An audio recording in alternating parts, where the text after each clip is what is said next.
Bradley Johnson, Bulldog Boxing here, and we have breaking news on the Triple G and Canelo rematch for September 15th.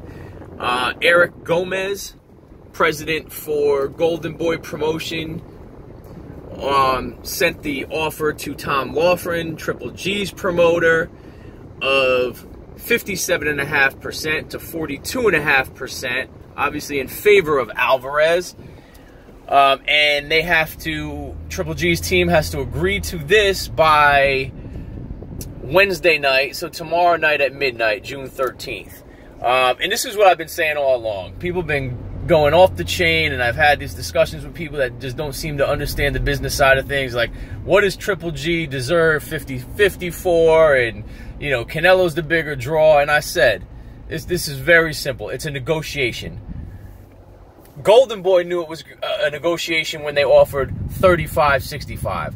There was no way he should have been lowballed at 35% when Triple G's the champion. It wasn't his fault the rematch got canceled. And all this, you know, Triple G is running and he doesn't want to fight Alvarez. It was all a bunch of bull, and we know that now.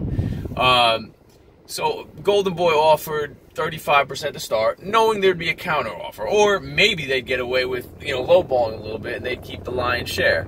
Well, at the end of the day, Triple G comes back at 50-50, which is a negotiation. One person comes here, the other person goes here. They'll probably end up meeting in the middle. This is how it works. I'm in sales. You negotiate, okay? So, you know, there's been a bunch of back and forth. Oh, Triple G doesn't want it. And, and this also takes care of the other issue. Why did Triple G avoid his mandatory in Derevianchenko? Well, he wasn't avoiding him, okay? We knew the Canelo fight was on the table. Why are you going to, you know, agree to fight Sergey Derevianchenko by August 3rd when, you know, on September 15th, you most likely have a fight with Canelo Alvarez for not probably the $1 million or $2 million you'll get for fighting Derevianchenko, but $20 million, $25 million, $30 million, who knows how much for fighting Canelo Alvarez. So obviously you let them, you know, the IBF do whatever they're going to do. If they're going to take the belt, hey, they're the idiots, because now they're not getting the sanctioning fees for when he does fight Canelo in September. Once again, this isn't final until Laughlin, you know, agrees to the deal, which he has till tomorrow night. I'm pretty sure they're going to agree to that deal. I mean, there's not a better deal out there for Triple G, and he has a chance to avenge the draw, which was a gift to Canelo. I mean, this all goes down to what people who've been following the business of boxing have seen. It's a negotiation. There's a lot of BS being thrown out there, like, oh, this guy's ducking, or he's dodging, or he doesn't want no smoke, whatever the new bullshit terms are in boxing. Which, at the end of the day, it was all negotiations. It had to happen. You know, they played the game with everyone for a little bit. And at the end of the day, Triple G and his team is doing the right thing. And Golden Boy did the right thing. They tried to get away with a low-ball offer. 42.5% is more than fair for Triple G. He'll make the money he needs to make, and he'll have a chance to make things right. You know, I tell people, I'm in business. I do sales. You negotiate. Now, if I offer somebody a low ball, you know, or if someone offers me a low ball offer on a product and I take it, well, hey, good for them.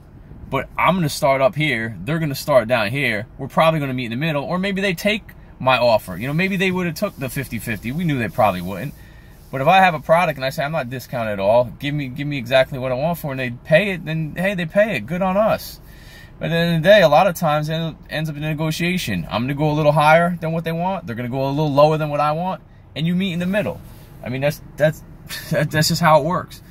So everyone out there that was, you know, Triple G doesn't want this. And I've heard all these people always fighting cab drivers and bums. He fought Jacobs. He's fighting Canelo again. I mean, there's not a whole lot of guys that you can even make the case that he's ducking or avoiding or whatever, you know, crap people want to say just because they have a bias against him. You know, there's not many other guys in the division that he even has to fight to prove a point. Yes, Derevianchenko, I suppose, in the future, but it looks like he could probably fight Danny Jacobs now. That'll be for the IBF vacant belt, and which would be great, and it'll make sense. And, of course, you have Charlo out there. Let's be honest, Charlo isn't necessarily proven as a middleweight. Yes, he's a top 10, probably top 5 middleweight, and he might be the best middleweight, but there's nothing that shows us that at this point. He hasn't beat anyone in the middleweight division that would make me say, yeah, it's absolutely Charlo who's the best in the division. Right now, Triple G has that crown. There's no doubt about it. It's not even a question. You know, it'll be between now him and Canelo to prove that and iron that out for sure. But all this ducking and dodging and who's he fighting, all that's out the window now. Because he's got the guy that's considered one of the pound-for-pound best boxers in the world in his prime, again in Canelo. And it's Triple G's, you know, time to go out and prove that he's still the man in the division and that he didn't get old overnight or anything like that.